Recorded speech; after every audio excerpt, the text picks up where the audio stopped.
Hello dear student, welcome to your channel science corridor. আজকে তোমাদের class 6-এর model activity টাস্কের গণিত পার্ট 4-এর প্রশ্নগুলোর সমাধান করব এবং প্রশ্নগুলোর সমাধান খুব সহজেই তোমাদেরকে বুঝিয়ে দেওয়ার চেষ্টা করব। আশা করি তোমরা খুব সহজেই সমাধানগুলো বুঝতে পারবে। তো চলো শুরু করা যাক। নিচের প্রশ্নগুলির উত্তর লেখো। 1. বহুমুখী উত্তরধর্মী প্রশ্ন MCQ।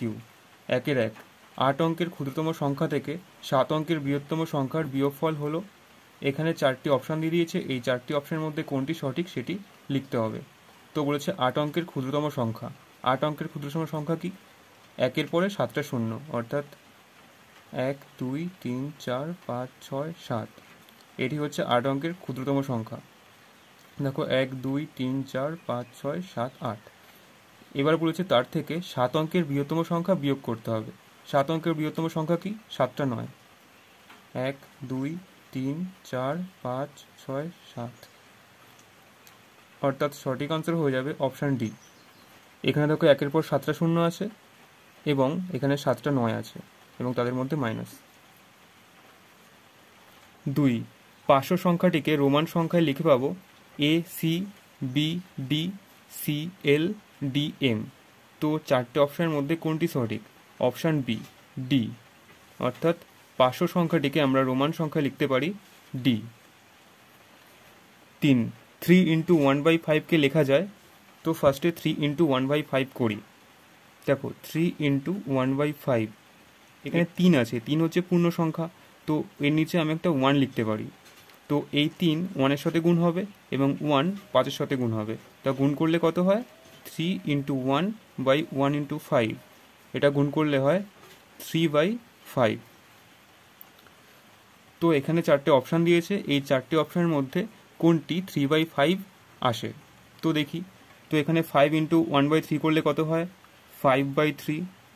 এখানে কি আছে? 1/5 ইন্টু 1/3, এটা গুণ করলে কি হয়? 1 ইন্টু 1 করলে হয় 1, 5 ইন্টু 3 করলে হয় 3 5 15, এটা 1/15 আসে। তো এটা দেখি, এটা হচ্ছে ভগ্নাংশ, এই ভগ্নাংশের লবে আছে 1 এবং হরে আছে 3। তো দেখো এখানে যতগুলো ভগ্নাংশ আছে সবই কিন্তু একই ভগ্নাংশ আছে, অর্থাৎ এদের হরে সমান সংখ্যা আছে। যদি হরের অঙ্কগুলি সমান থাকে তাহলে ভগ্নাংশের যোগের সময় হরের জায়গায় সেই সংখ্যাটি বসে যাবে, অর্থাৎ 3 বসে যাবে এবং লবের সংখ্যাগুলি যোগ হয়ে যাবে। তো লবে কি কি আছে? 1 + 1 + 1 + 1 + 1। তো এটা যোগ করলে হয় 1 2 3 4 5, 5/3। তো এটার মান আসে 5/3। তো এটার মান করে দেখি। এখানেও দেখো একই ভগ্নাংশ আছে এবং এদের হরের অঙ্ক সেম আছে, অর্থাৎ নিচে হয়ে যাবে 5 আর ওপরে হবে 1 + 1 + 1। তো যোগ করলে হয় 3/5। তো আমরা দেখছি যে অপশান ডি এর মান 3/5 আসছে, অর্থাৎ এই মানটা আসছে। তো সঠিক উত্তর হয়ে যাবে অপশান ডি, 1/5 + 1/5 + 1/5। 2. সত্য মিথ্যা লেখো। 2-1 1/3 ভাগ 15 = 5। তো 1/3 থেকে 15 ভাগ করলে কি 5 হয়? তো দেখি 1/3 ভাগ 15। তো ভাগ করার সময় এই যে 15 আছে সেটা উল্টে গিয়ে এর সাথে গুণ হয়ে যায়। তো 15কে উল্টালে কি হয়? 1/15। তো 1/15 এই 1/3 সঙ্গে গুণ হয়ে যাবে। তো গুণ করলে কি হয়? 1 ইন্টু 1 করলে 1 হয়, 3 ইন্টু 15 করলে হয় 45। তো 1/45 হয়। তো দেখতে পাচ্ছ যে এর মানটা 1/45 আসছে, কিন্তু 5 আসছে না, তার মানে এই গাণিতিক উক্তিটি মিথ্যে। 2. 50 টাকার 1/5 অংশ থেকে 10 টাকা নিয়ে নিলে কোনো টাকাই পড়ে থাকবে না। তো এটা করে দেখি। 50 টাকার 1/5 অংশ, তো 50 টাকার 1/5 অংশ মানে কি? 50 ইন্টু 1/5। তো 5 দিয়ে 50-এ কাটলে 10 হয়, 10 ইন্টু 1 করলে 10 টাকা হয়। এবার বলেছে 10 টাকা নিয়ে নিলে, অর্থাৎ 10 বিয়োগ করে দিতে হবে এর থেকে। তো 10 বিয়োগ করলে হয় 0। আর বলেছে যে কোনো টাকাই পড়ে থাকবে না, তার মানে 0 হয়ে গেছে, তাহলে এই গাণিতিক উক্তিটি সত্য। 3. 5510-এর সব থেকে কাছের 1000 এর গুণিতকে পূর্ণসংখ্যা হলো 6000।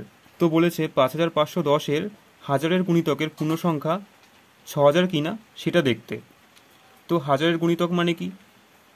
1000 ইন্টু 1 করলে হয় 1000, 1000 ইন্টু 2 করলে হয় 2000, 1000 ইন্টু 3 করলে হয় 3000, 1000 ইন্টু 4 করলে হয় 4000, 1000 ইন্টু 5 করলে হয় 5000, 1000 ইন্টু 6 করলে হয় 6000। এবার দেখো আমাকে বলেছে 5510-এর কাছাকাছি। তো 5510-এর কাছাকাছি কোন কোন গুণিতকগুলি আছে? একটা আছে 5000 এবং একটা 6000।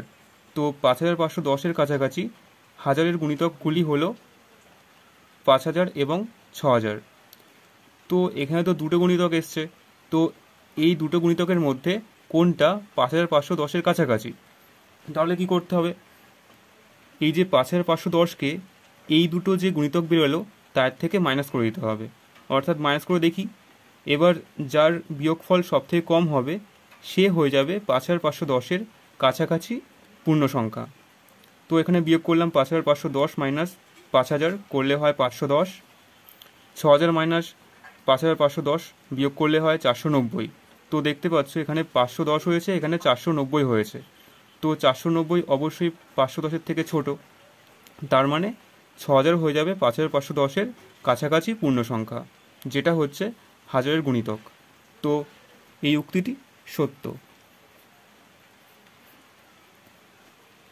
3. স্তম্ভ মেলাও। প্রথম স্তম্ভ, দ্বিতীয় স্তম্ভ। তো এখানে সঠিক আনসারগুলো করে দেওয়া আছে। 1. y-7 less than 20। তো এটা মানে কি? y-7 হলো 20-এর থেকে ছোট। লেস দ্যান মানে হচ্ছে ছোট। 2. y-7 greater than is equal two 20। এই যে এই সাইনটা গ্রেটার দ্যান এবং এটা মানে হচ্ছে ইজিক্যাল টু, তো এটাকে বলা হয় গ্রেটার দ্যান ইজিক্যাল টু। তো এটা মানে কি? y-7 20-এর সমান, যেহেতু ইজিক্যাল টু আছে তাই সমান, এবং এখানে গ্রেটার দেন আছে অর্থাৎ 20-র থেকে বড়। 3. y-7 not is equal two 0। এরকম ইজিক্যাল টু দিয়ে মাঝখান থেকে কেটে দেওয়া মানে হচ্ছে নট ইজিক্যাল টু, তার মানে 1-7 20-এর সমান নয়, অর্থাৎ অসমান। 4. y-7 less than is equal two 20। তো দেখো এখানে ইজিক্যাল টু আছে মানে সমানও আছে, আবার লেস দ্যান আছে মানে 20 থেকে ছোট আছে, তার মানে y-7 20-এর সমান এবং 20 থেকে ছোট। 5. y-7 greater than 20। তো গ্রেটার দেন মানে হচ্ছে বড়, তার মানে 1-7 20-এর থেকে বড়। 4-1 তুমি তোমার দাদার থেকে 5 বছরের ছোট। চল ব্যবহার করে তোমার দাদার বয়সকে তোমার বয়সের সাহায্যে প্রকাশ করো। চল, চল মানে কোনগুলো? এক্স, ওয়াই, জেড, এগুলোকে বলা হয় চল। তো বলেছে আমি আমার দাদার থেকে 5 বছরের ছোট। তো ধরি আমার বয়স এক্স বছর, তার মানে আমার দাদা আমার থেকে 5 বছরের বড়, অর্থাৎ দাদার বয়স হবে x+5 বছর। 2. এই সংখ্যাটিকে স্থানীয় মানে বিস্তার করে লেখো। তো প্রথমে সংখ্যা লিখতে হবে এবং এদের একক দশককে সাজাতে হবে, অর্থাৎ একক, দশক, শতক, হাজার, অযুত, লক্ষ, নিযুত, এবং এদের যে স্থানীয় মান সেটা বার করে বিস্তার করতে হবে। তো দেখো এখানে 5 কোথায় আছে? নিযুতে আছে, অর্থাৎ 5-এর পর কটা শূন্য হবে? 1, 2, 3, 4, 5, 6টা। তো দেখো এখানে লিখেছি 5-এর পরে 6টা শূন্য, প্লাস এখানে 5 কোথায় আছে? হাজারের ঘরে আছে, তো 5-এর পরে 3টে শূন্য, প্লাস এখানে 5 কোথায় আছে? এককে আছে, তো +5। এটি হলো এই সংখ্যাটির স্থানীয় মানের বিস্তার। তো তোমাদের প্রশ্নের সমাধান এখানেই শেষ হলো। আশা করি তোমরা বুঝতে পেরেছো। ভিডিওটি ভালো লাগলে অবশ্যই লাইক করবে, কমেন্ট করে জানাবে কেমন লাগলো, এবং বন্ধুদের সাথে অবশ্যই শেয়ার করবে। তোমরা যারা নতুন এই চ্যানেলে এসেছো তোমরা অবশ্যই চ্যানেলটিকে সাবস্ক্রাইব করবে এবং পাশে থাকা বেল আইকন বাটনটি প্রেস করে অল করে দেবে, যাতে আমার ভিডিও নোটিফিকেশান তোমরা সাথে সাথেই পেয়ে যাও। Thank you.